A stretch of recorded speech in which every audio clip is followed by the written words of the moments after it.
We're back. We're back. Very quickly, we're back. Oh. Because there's big stuff happening and there's even more big movies coming out soon. But this is a big one. A Steven Spielberg event.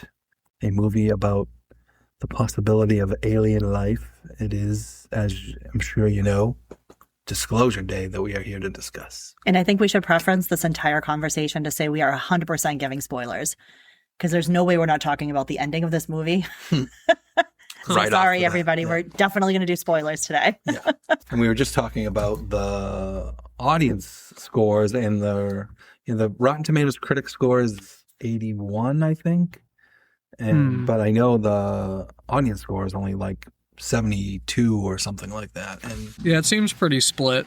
and so the movie was released and it's been out for a weekend and had a big weekend. I didn't hear, Cam, did you hear anything about the Yeah, it's doing very well, actually. It's doing pretty much as well as it could. I don't think it was ever going to be a huge Avengers-like event, but I think it's performing well enough that it's not considered like a huge flop or anything. All right, well, let's get right into initial reactions. Cam, why don't you go first? I really liked it. I think I went in, in spite of, I was really excited for it, especially considering it's Steven Spielberg, it's aliens and UFOs, and it's kind of following up on everything we've been hearing about in the UFO world, whether you're familiar with that or not. It looked like he was really bringing in a lot of real-life elements from the kind of recent disclosure movement.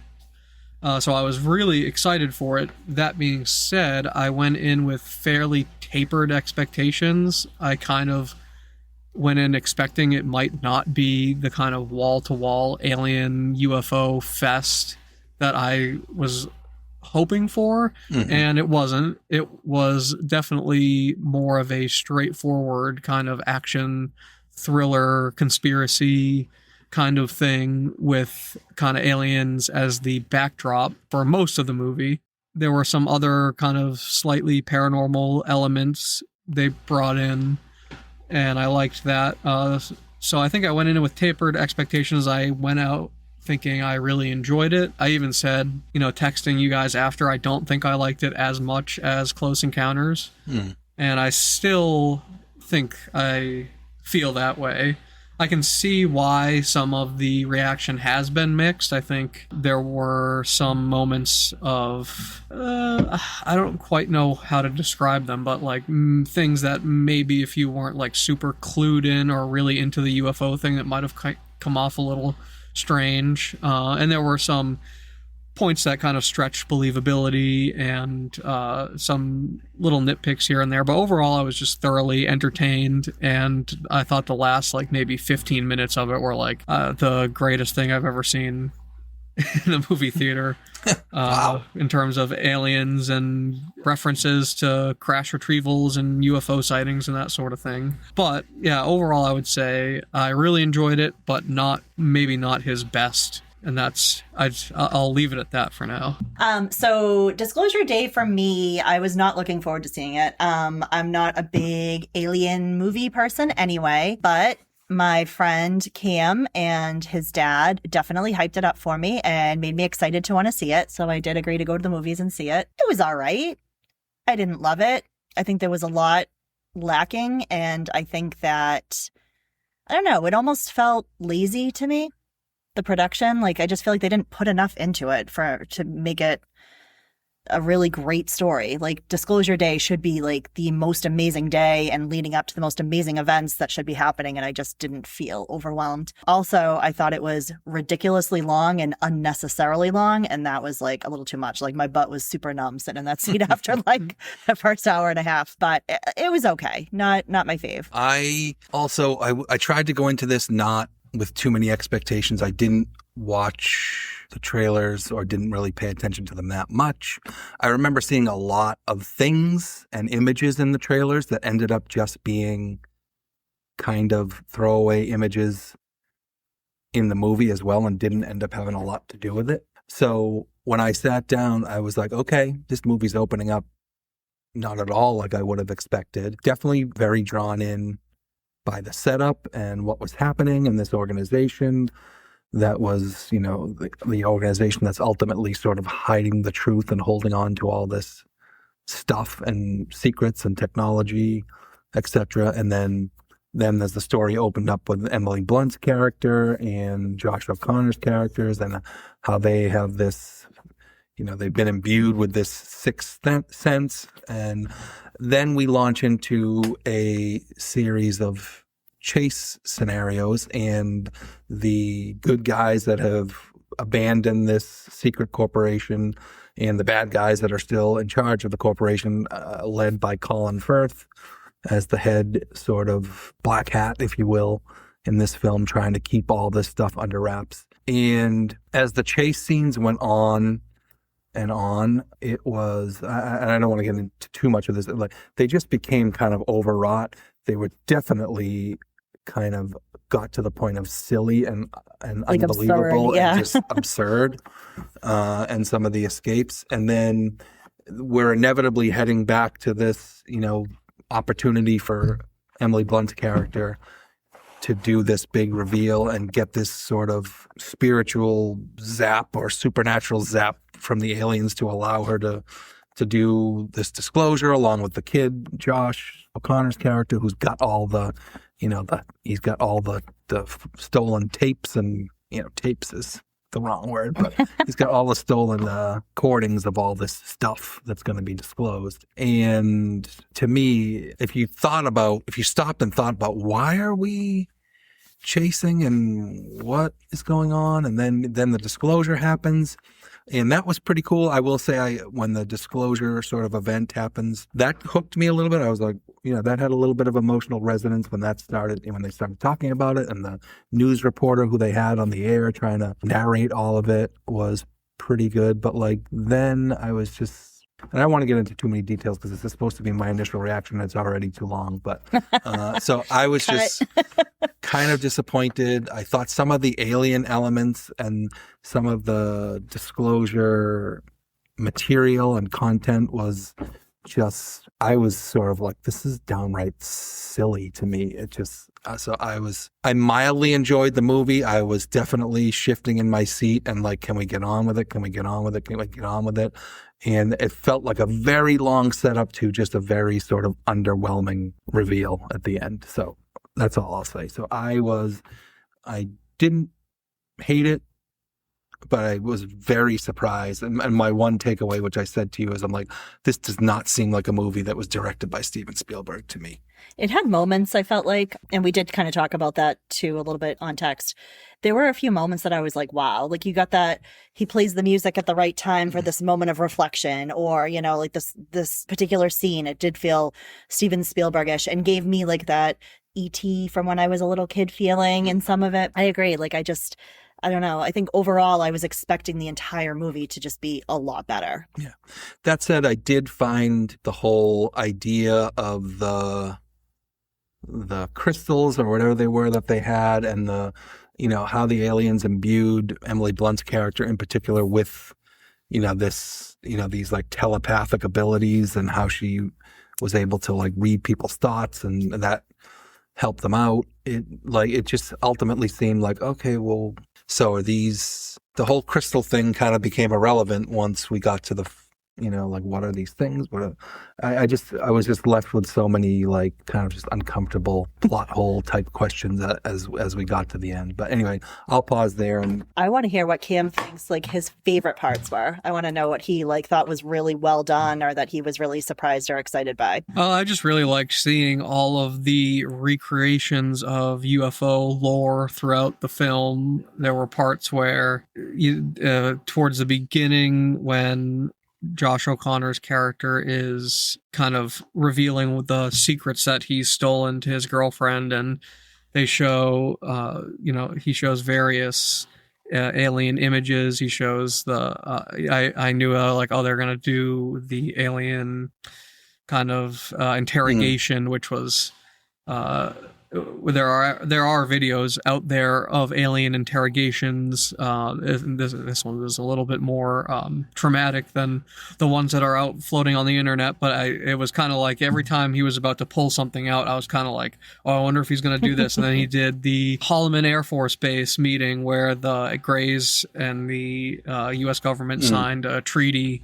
And later on in the movie, you saw Roswell, obviously, which I thought was great. And Kecksburg crash, which I thought was a great pull. They showed Richard Nixon showing Jackie Gleason alien bodies, which was a very strange kind of random pull from UFO lore. And then there were smaller details throughout that I really liked, like Emily Blunt seeing the bird and then kind of getting these empathic sort of supernatural psychic powers. You hear that a lot from experiencers. You heard them say experiencer. Oh, he's an experiencer. I like the detail that because he was abducted, he couldn't get kind of possessed by the magic wand, crystal wand thing there. There are just a lot of cool little details. The shot of the crop circle being made and just kind of little nods to various technologies like cloaking or invisibility, and the idea that they kind of disguise themselves as friendly creatures to lure you or make you feel more at ease. So it was just all the little nods and details to there was a quick brief glimpse of Devil's Tower. I saw that. I will say I don't think this quite scratches the full-on UFO movie itch as Close Encounters did. I wish there was more broader interaction. I thought, Ron, you had mentioned that a lot of the clips from the trailer, I was disappointed. So many things in the trailer were shown when they were, because if I had known that it was all going to be just these clips at the end of the movie, I would have maybe tempered my expectations a little bit. I was really expecting some big grand UFO reveal or something like that, like the end of Close Encounters, but there really wasn't. So I can definitely appreciate and understand being disappointed by the end. I think the other big positive too I wanted to mention, and I'll let you guys go off, but I thought Emily Blunt, in particular, her performance was just outstanding. 100% agree with you. She was amazing. I thought she did wonderful. Yeah, she was fantastic. She definitely was one of the things that sort of, I won't say saved the movie for me, but her character was the only one that I connected to. Josh O'Connor, his character's name is Daniel Kellner. His girlfriend's name was Jake Blankenship. She was fine.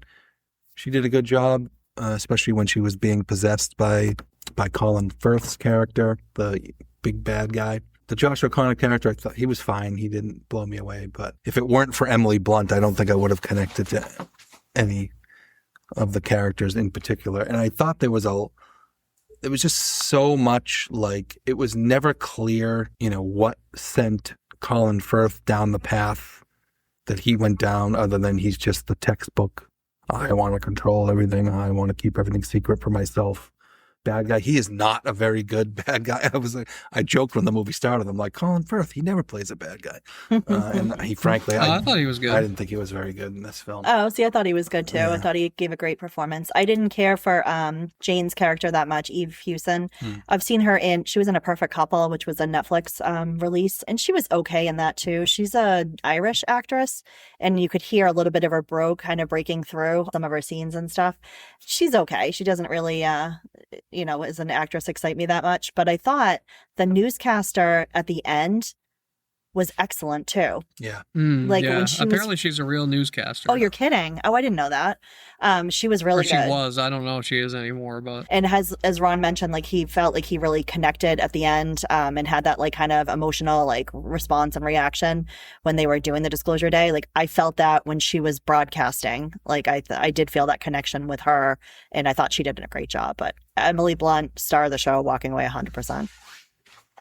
So let's just talk about what this movie was, which was a big chase movie within a sort of spiritual moment right before the final act, and then, the final reveal of the disclosure. They had to be some of the most like inept secret agent people chasing people I've ever seen any movie. I mean, they had hundreds of cars, of trained spy people chasing after this kid who didn't know his ass from his elbow. And was literally right there. Like he was like right there. hiding behind a fence post at one point. Yeah, and they had no idea where he was. When he was creeping up on him, I'm like, there's no way he could be creeping up on them that close and they don't know.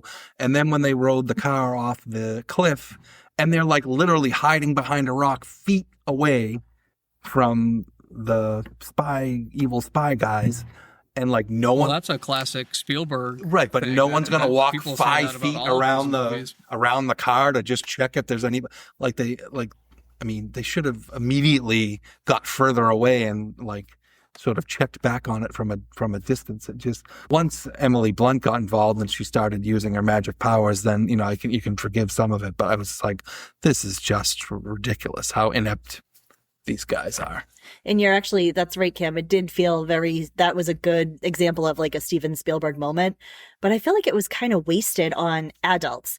Like, I feel like the Steven Spielberg moments like that are better served when there's like teenagers, maybe like running from the government. That's a good point. And I was thinking if they had changed that one little thing, I think this would have been a lot different of a movie. And I think I would have enjoyed it from like a kid's perspective more. I don't know why they decided to do it from an adult perspective. I think it would have given a lot more because he seems to appeal to younger generations with those kinds of scenes and those kind of things that he does. Yeah. And like when you think back to, and obviously I'm comparing this movie a lot to Close Encounters, there's a lot of similarities between Emily Blunt is in some ways a stand-in for the Richard Dreyfuss character from Close Encounters. And Joshua Connor, I guess, to a lesser degree, is as well. I don't know. I watched Close Encounters recently, and I was just like, "Wow, this is just not even close." In the disclosure parts, the aliens, first of all, they were like the textbook.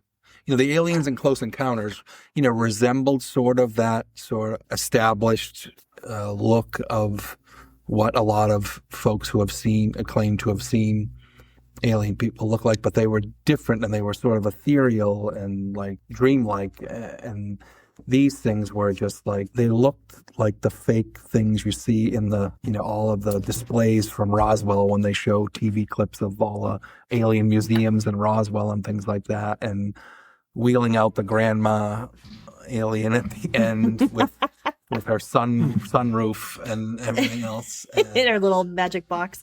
What did you think about that, Cam? What did you think about the aliens? I have to say, I thought the aliens in general were perfect. I don't have any problem. If they had looked any different, I would have been upset. I need to have the small, diminutive little big-headed skinny creatures.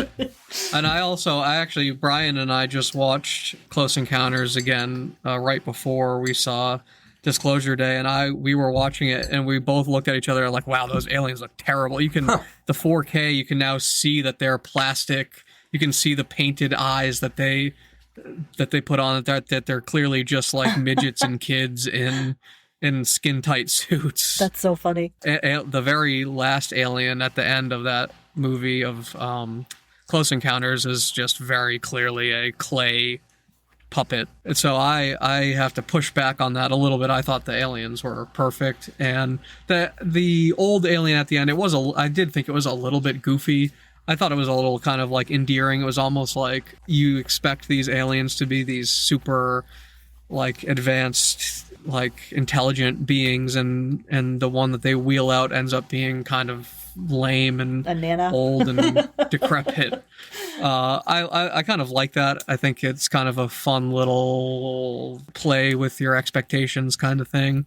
And I do also think that was very much a cheeky reference to people saying, because one of the things that skeptics say a lot is, oh, well, if they have the alien bodies, they have live aliens, why don't they just wheel them out on live TV and show everybody? Yeah. So they did, so I thought that was kind of funny too. But I can see the ending. The ending I've seen online, people are very split about it, and I liked it. I thought it was a little silly, but it was kind of like silly in an endearing way as opposed to like a cringy way, for me at least.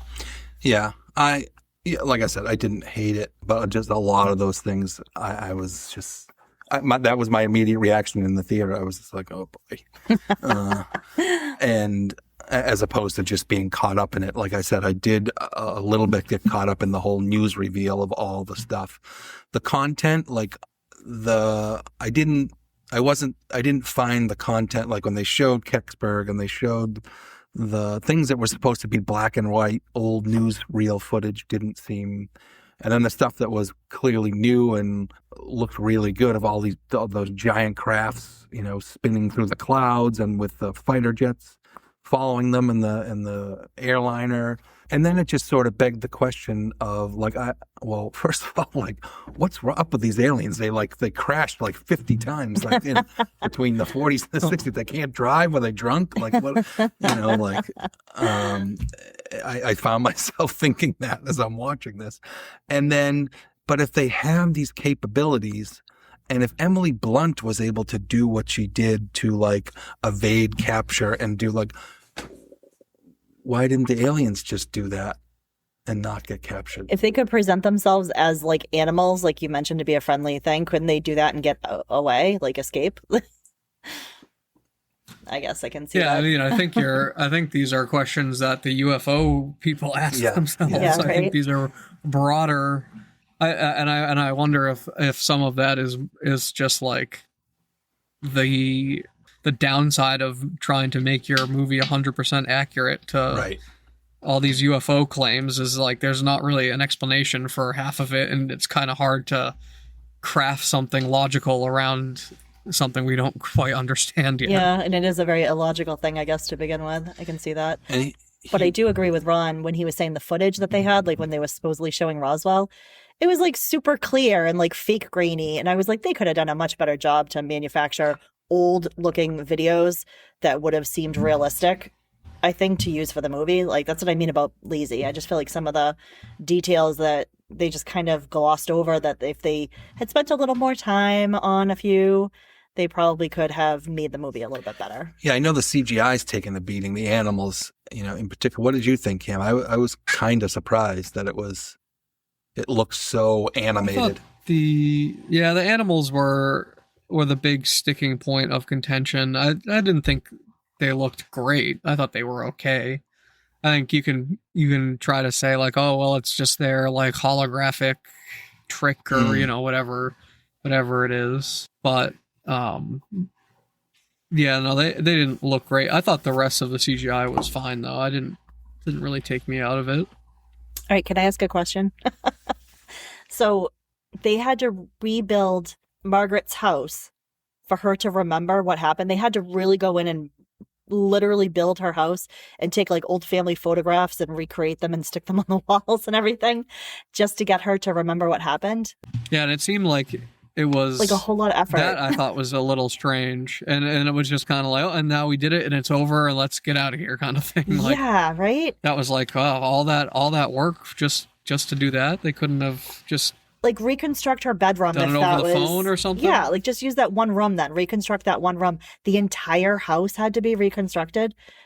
Like that was the silliest, most obscure point I felt like in the whole movie. I was like, that was completely pointless in my opinion. Yeah, that's part of the thing. It just seemed like they needed to invent these sort of dramatic scene, like set you up for cardboard obstacles for her to overcome or things for her to go through, or else the whole movie would have just been disclosing stuff on the internet. It just felt like it was a lot of like manufactured setup just to get to that thing at the end. And I know, Kim, we talked about earlier, you mentioned the fire engines and stuff and that whole scene. That was awesome. I thought that was really cool and well done. And that gave me, goosebumps, like Steven Spielberg goosebumps. I liked that part a lot. And I thought the train scene, although completely like too long and overdone, was very exciting. And I thought like I was glued to the screen and like, my butt wasn't sore at that point. I was like really involved in the movie. But I feel like the dramatic pieces in between the action scenes were so long and drawn out unnecessarily that it kind of ruined it. Like I would have preferred more action or less downtime, I guess, in the middle of the movie. I don't know. But I agree with you that the fire engine stuff was wicked cool. Yeah, for me overall, like I said, I don't know. Yeah, I enjoyed the movie. It was fine. It was a little taxing to me, and like there were just a lot of things that took me out of it. I didn't feel like this was Steven Spielberg in top form by any stretch of the imagination. The other thing too, and I do remember, it was like it's also like he pulled literally every possible UFO piece of lore and story got crammed into that movie. And I guess I remember back to Close Encounters, and he had Flight 19, he had the Cyclops, he had he did a lot of references to UFO stories in that as well. But this seemed like really, really overdone. I would say, to me, my takeaway feeling on the movie overall is that this whole disclosure movement has happened, and there's been all, obviously the Tic Tac reveal, and then all these disclosure hearings that have been sort of disappointing. It seemed like he really wanted to do something about this, like, disclosure sort of movement that's happening, and it just felt to me like a little rushed. Well, it was certainly relevant, so I do give him credit for, doing it like that. And the part that you didn't like about the lore is ironically the part that Cam loves. Yeah. So I mean, I did too. It was good to see that all those it was good to see that all those things got put in there, but it was literally like a laundry list of like just every possible thing you could think of. Cam, final thoughts from you? Final thoughts are I enjoyed it, and I think it was a good addition to the very, very small range of films that are actually about UFOs and aliens, and not just alien and generic alien invasion kind of thing. Right. So I appreciated that. Maybe not his strongest work. I think if you go into it just kind of expecting a epic chase scene for 2 hours, maybe you'll get more out of it. But I enjoyed it. Yeah. I think back to I think we've talked we did a whole episode on that, but like, I'm not remembering some of the, I love Signs. Like, I think to me that's a signature alien experience movie. I think Super 8 was phenomenal, and I think, see, I consider both of those invasion movies. I don't consider those UFO movies. Yeah, I guess. Signs is like half and half. But don't forget about Independence Day. That's a classic invasion movie. Yeah. That's an invasion movie. When I think of and it's like more obscure stuff. Like, besides Close Encounters, it's like The Fourth Kind. Do you remember that movie with Mila Jovovich? That one I really like. Yeah, I think that one got unfairly maligned, or just didn't get enough attention. Is a good example of an actual UFO film. The McPherson Tapes, which is very obscure. Oh yeah, is that the one where they're in the woods, the hillbillies? Yeah. That was pretty good. It was very low budget, obviously. There's the original UFO incident with James Earl Jones and Estelle Parsons, the TV movie, and none of these are really particularly very good. I mean, they're solid for what they are, but yeah. I guess we're just gonna have to keep waiting for that one mind-blowing UFO movie. Yes. And hopefully we'll all be together and we can watch it. Definitely. And we'll all like it. And we'll all love it. Love it equally. I think it's interesting, though. I'm glad that we got a chance to talk about this, just because we have different views on it. I feel like a lot of times we're so closely aligned with a lot of the stuff that we watch. So this is good. This was a good dialogue today, gentlemen. So what's next? We've got Supergirl. It's coming out soon. We talked a little bit about that in the last episode. Like I said, I'm looking forward to it. I will give it a fair chance and hope for the best. Yeah, The Death of Robin Hood comes out. Oh, that looks good. That looks interesting. I don't know. I can't tell if that's got any sort of like supernatural elements to it, or it's just sort of an alternate story, or the real story. Seems like it's more just like an alternate, like kind of gritty, realistic version of it. Is that with Hugh Jackman? Yes. Nice. What else did we see? We saw some movie posters. What else did we see? Minions and Monsters. Minions and Monsters, which I'm now super excited about, because it's a total Maybe that will turn out to be the best Lovecraft-inspired movie or adaptation Yeah, really. ever in the history. It'll be the Never know. most successful one. And I love the Minions, so I'll go see that one with you if you want. And then Tom Holland and Zendaya, who secretly are married. I just heard. Whoa. Oh, did Congratulations they to get them. married? I guess they've Nice. actually been married, I think, or was that the story, something like that? Yeah. But congratulations to them. Nice perk.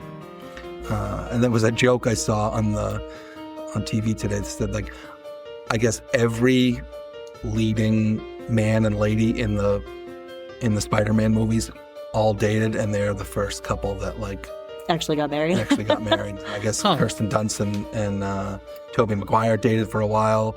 Emma Stone and Andrew Garfield, I guess, dated for 4 years after that. No And- kidding. That I remember. And then now the little lovebirds tied the knot. So lots coming up soon. And we are excited for it, and we will be back. And we thank you for listening and finding us wherever you find us to take part in our discussions. And we hope that you continue to do so, and we will see you soon. Well, thanks for having me, guys. This was fun. Yeah, we'll see you on the next one.